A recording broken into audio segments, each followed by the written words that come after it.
I've got the microphone so we can take some questions so that other people can hear. While you're thinking about some questions, I just want to draw our attention to some folks that are in the audience. From the school perspective, as we talk about kids and adults, we do have a lot of mental health providers in our district. So Beth, I'm going to have you stand up. Just stand up so we know this is Beth Ring, guidance counselor at the high school. Dave Lance is kind of in the back. We also have Hayla, who is a liaison. Beth Cole, I want you guys to stand up, yes, please. I'm embarrassing you. I do this a lot, don't I, Annette? I put people on I put everybody. But the reason I want to draw your attention to these folks is because if you recognize, if you see, if you hear, these are really critical, and Amy, of course, I didn't mean to leave you out, Amy. Okay. These are key folks in our school buildings that help kids all the time. So not only are they available for kids, but they're also available for our staff, for anybody in the community. I'm sure they can help you get resources. We also have some clergy here tonight, and I'm gonna call out Steve and John, if you guys will stand up too, just because of the groups that you guys were talking about. These are folks that are also here. Am I missing somebody? Anybody from the clergy? You guys? Okay. I just want to draw attention to the folks that are available, trained, have resources, have connections, so that if there's, as you're formulating some questions, if you need to talk to somebody, there are several people that you can snag and pull them aside and get some answers. Thanks, guys. I appreciate it. Okay, now we'll take some questions. I do have the microphone, so I'll bring it to you. Jerry, it's more of a comment than a question. I think I'm loud enough. You won't need my. Oh, I was going to. I'm serious. I know.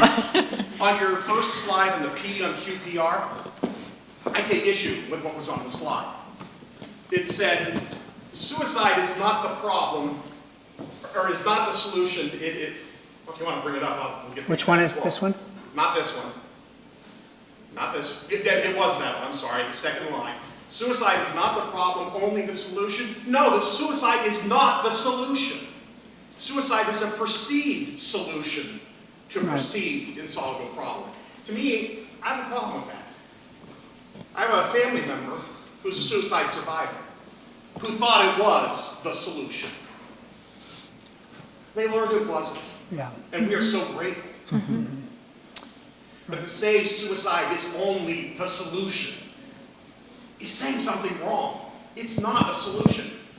It ends one life and destroys countless others. Yeah. I think that what that may be saying, it might not be written out very well, when a person is having suicidal, it's a very constricted thinking. So a person who, you remember the continuum I had up there. So what happens is their thinking becomes more and more and more and more constricted, so that they believe the only solution to their problem is that they not be here. It's a constriction of their thinking, and I don't know if that's what that's getting at. But, so I would say that, Steve, yeah, so I guess I would say that may not be worded in the most effective way, but there is I would say that people who are having suicidal thinking are having more and more and more constricted thinking, so that they don't see other options. They just don't see other solutions as viable. And so part of helping them is to come alongside them, because I think of a person who does make an attempt or a gesture at suicide. Yesterday they might have been at, so if you think of 50%, well, today I'm 55% I want to live and 45% I don't want to live.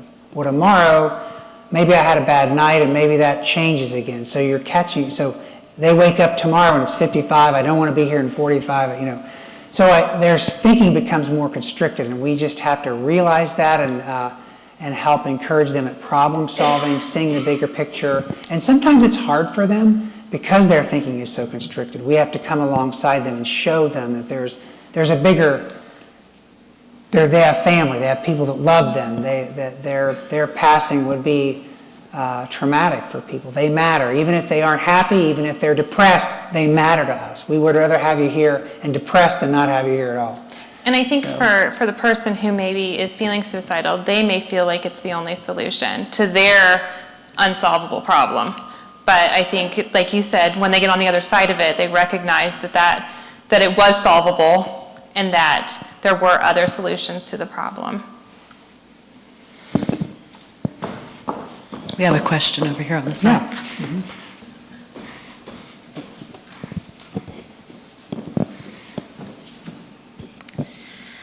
I have been touched by mental illness, and also we have had, my son had been touched by a friend that had committed suicide.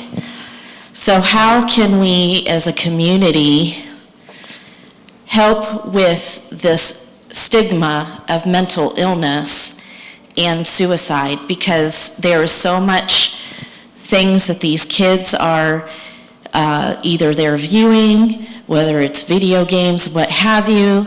How can we support those around us that are touched by mental illness or depression or suicidal thoughts without the stigma? Mm-hmm. I think the more we talk about it, the less afraid of it we are. I think we fear what we don't know, and so we don't want to talk about it because we don't understand it. So I think if we can provide things like this that gives education to people so that we can make that bigger, we're less afraid of it, and we're willing to step out and talk about it instead of it being this hush-hush thing that, you know, I am flawed as a human being if I'm depressed. No, you're human and you're depressed. And so I think it's talking.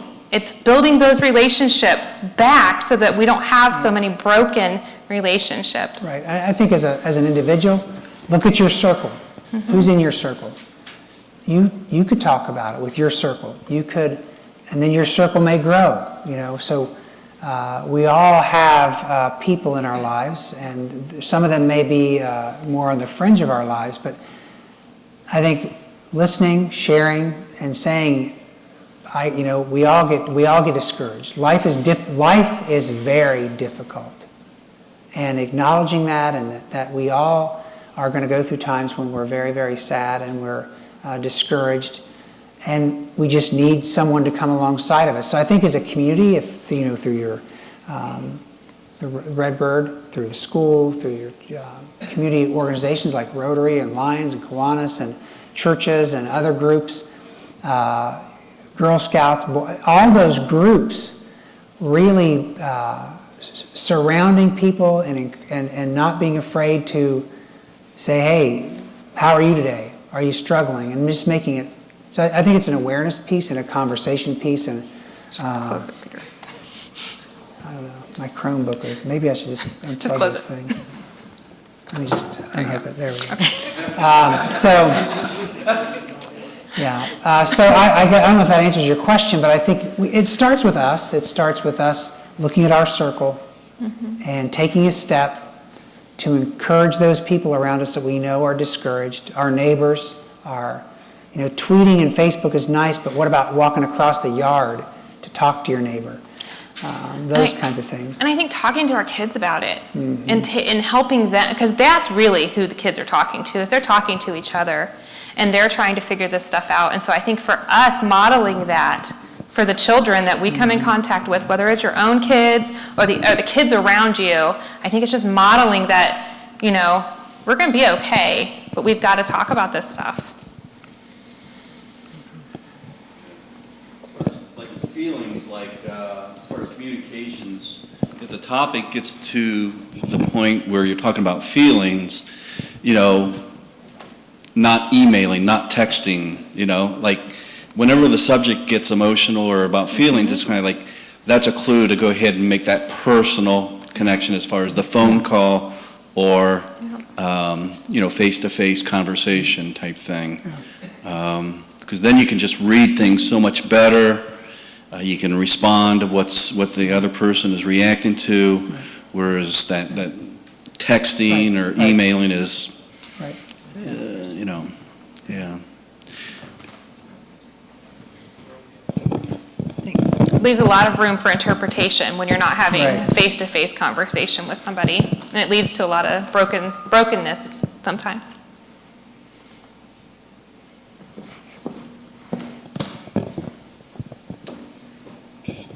What do you do when they just withdraw? Yeah, I think that does happen. I would say, don't give up, continue to reach out, bring them a cup of coffee, keep knocking on the door, get more people involved to come around to support them if you can. Yes, that certainly would make things a little more complicated for sure. Yeah. But I think, if you may need to bring in more people. You may need to ask people who could help you also come around and encourage that person. Make their circle bigger, and just keep showing up. It's really hard to feel completely alone when there's somebody sitting right next to you engaging. And especially when you've included other people too, because then, it's almost like a force, you almost have to, And if they have a brain injury, it's important that they're getting medical care too. I think, seeing a neurologist or something like that, if possible. And part of that's just the hopelessness, perhaps. And so then, maybe if this person begins to feel better, then they'll want to do. Part of that is like what he said with the depression, like sometimes you just get so stuck if you're in it and you stay in it. Do they have a pet? That's what I was going to say. I can take my dog. Yeah. Yes. Actually, when I come home and I'm really Yeah. down, he's not going to let me. Right. Yeah. Yep. I say that Yep. because another thing it's not just you supporting that person, but if someone who's struggling like that could feel like they have something to offer someone else, even if it is a cat or a dog, or start that kind of a thing. Yeah.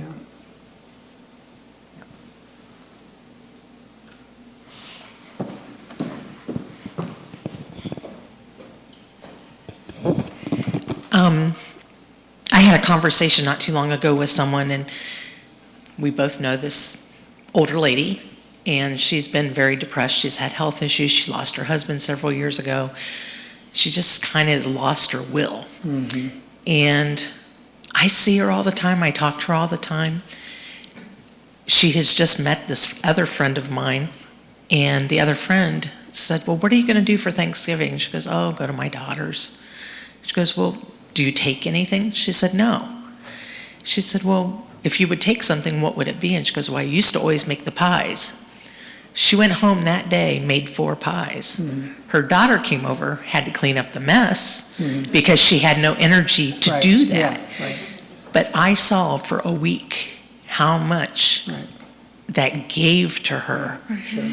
And through talking with her, she's going to start teaching some young kids some art lessons because she's a painter. Yeah. So, I mean, we all need a purpose. And that's spreading the community, like you said. Yeah. I always think of this story. When I was working at the psychiatric hospital, working with a lot of older adults, many of them came in profoundly depressed. I mean, morbidly depressed. And I noticed they sort of split themselves into 2 groups. Some stayed depressed, some got better. And the ones that got better had 3 things. They had people in their lives that cared about them. It was either their adult children or friends, neighbors, but they had a group. They had a tribe of people that cared about them, that they could talk to, they could hang out with, they could be themselves with. That was one thing they had. One of the other things they had was some activity that gave them a sense of purpose. It was either a hobby for some of them, or it was a part-time job, or a volunteer, or making pies, Think of one person who made candy, and that was their thing. That was their whole, gave them a lot of meaning.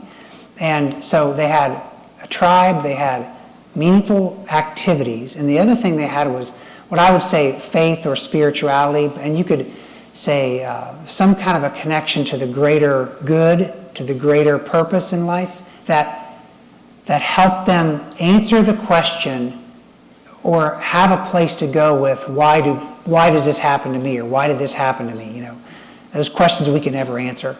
So it's a way to answer that, to place that question. It's having a meaningful, purposeful activities in your life, and it's having a tribe. Those three things distinguished people who got better. They were all on psychiatric medication, but those who got better and those who still struggled.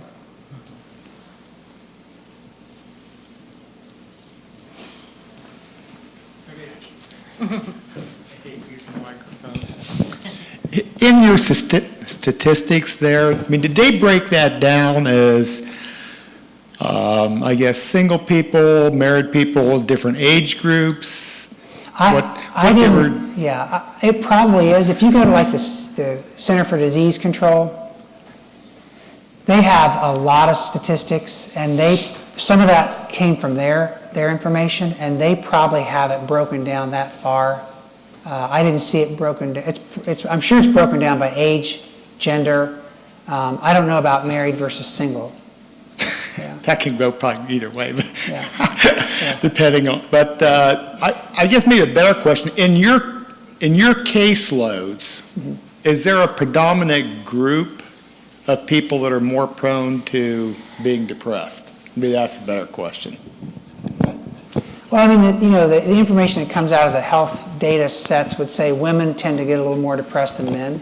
There's higher rates of depression among women. What's interesting when you talk about suicide, women have more attempts at suicide, men have more completions of suicide. So.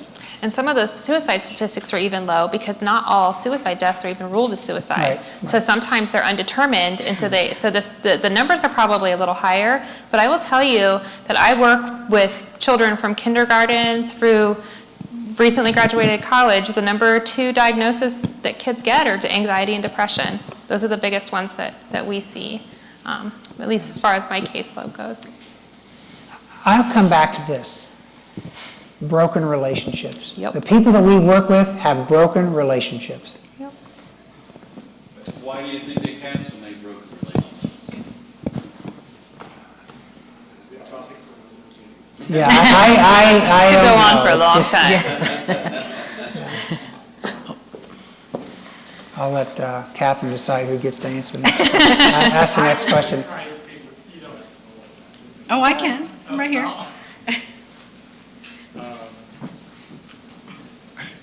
Do you think that, when I was in school, I'm sure there was anxiety and depression, but no one ever talked about it then. Do you think that your statistics could be higher? Now, I think that there is more of a problem now, but are the statistics higher just because we, I guess, maybe diagnosed, look at that more kind awareness? of things a lot? I mean, we just didn't worry about it. I mean, Right. it just wasn't, I guess, something to talk about, or... I think we're probably identifying, I think there's more identification, but I also think there's more sadness and anxiety and fear out there. And I think people spend more time alone than what they really ever have in history, that we know of anyway. They just spend more time alone, and then you get stuck in your head, and that's never a good place to stay. Okay. Could you go back and explain the connection, if there is one, between anxiety and depression? Are they connected or related? I would say they are related. So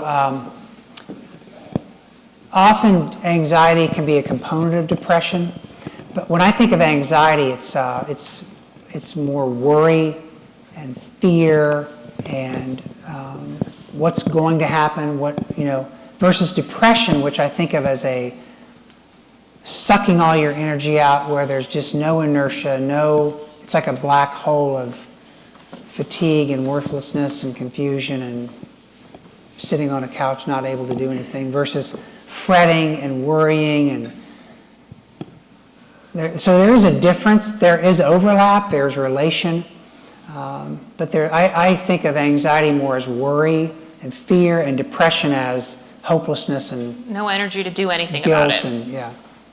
So would anxiety lead to depression? Yeah, I think it's probably a tug of war. They could each impact the other. Well, and I think you can't stay at one state. I mean, our bodies aren't built like that. You can't stay at one state for too long of a period of time, or you're gonna try and go to equilibrium. So if you've been at an anxious state for a long period of time, you could, kind of then slip into, it is very, and I think it can be very cyclical. And some people have both, and they go back and forth. So.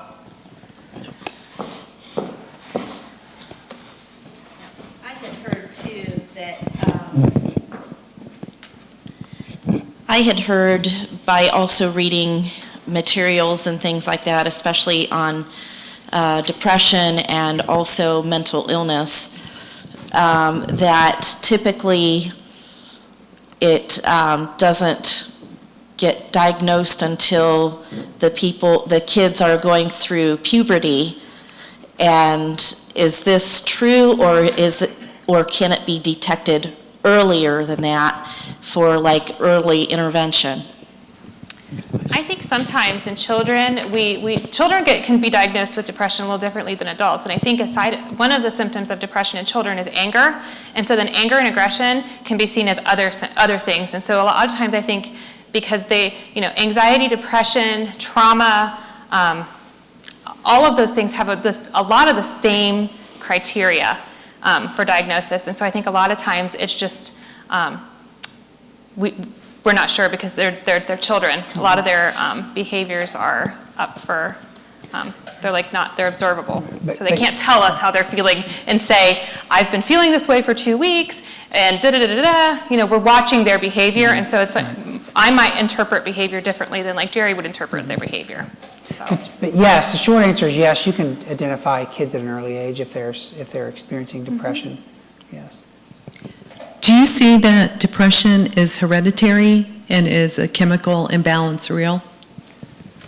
Well, so I would say that there is some depressions probably do have a predisposition. So you're talking about nature versus nurture.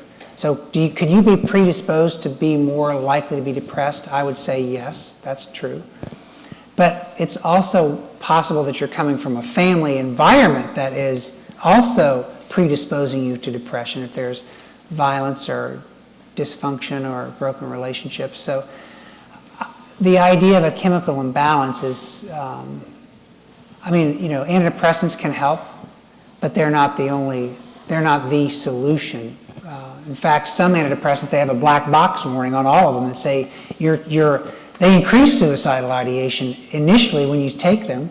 So I think you have to be careful with saying it's a chemical imbalance and it's just genetics. I think you can be genetically predisposed, sure. Just like I said, certain personalities might be more likely to be, some people are more pessimistic and some people are more optimistic. It's just the way they are, the way they're made.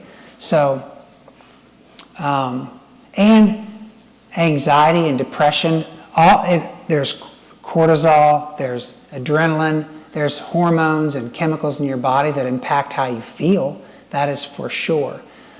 So I would say it's not, yes, there can be a genetic predisposition, and yes, people can have stress hormones in their body or other kinds of things going on that might make them feel sad or depressed. But you can have two people that come from the same home, the same parents, same environment. Yeah, exactly. One's depressed and one's not. Yeah. So I think, yeah.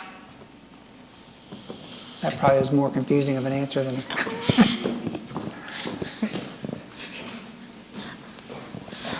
We'll take one more and then we'll start to wrap up.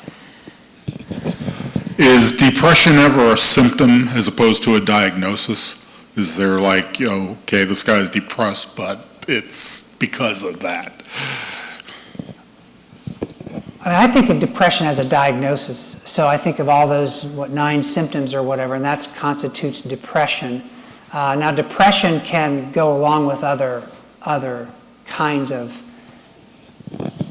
things that they can be co-occurring with other kinds of diagnoses, health problems or substance use problems or something like that.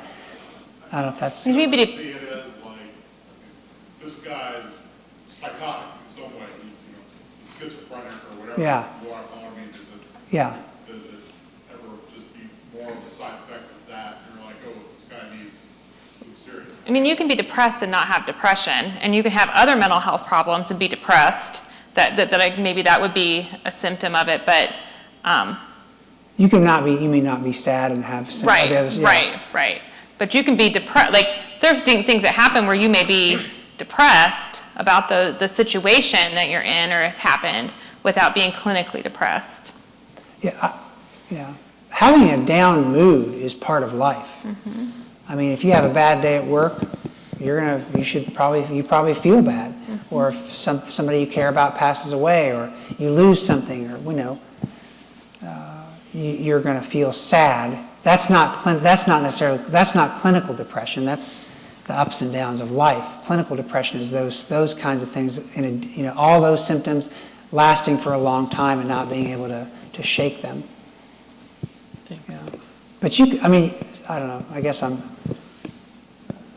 I distinguish between having the psychotic symptoms that you were talking about and depression. I mean, you could have both, I guess, but they don't go necessarily hand in hand.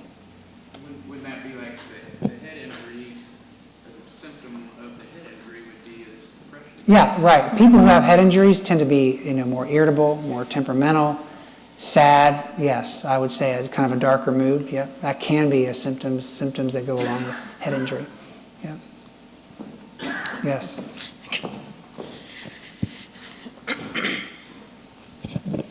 While temporarily disposed, I was thinking of a question. Dealing with my father, who's 96 years old, living out of state with a wife who is dementia. A lot of negatives there in his life, and he's now in assisted living, and he's not happy. Is someone getting up into those years, have a tendency to be suffering from depression? And what is there that I can do from my distance to try to alleviate some of that? Yeah. I think life satisfaction goes up as you get older. Some studies show that. But here's what I would say.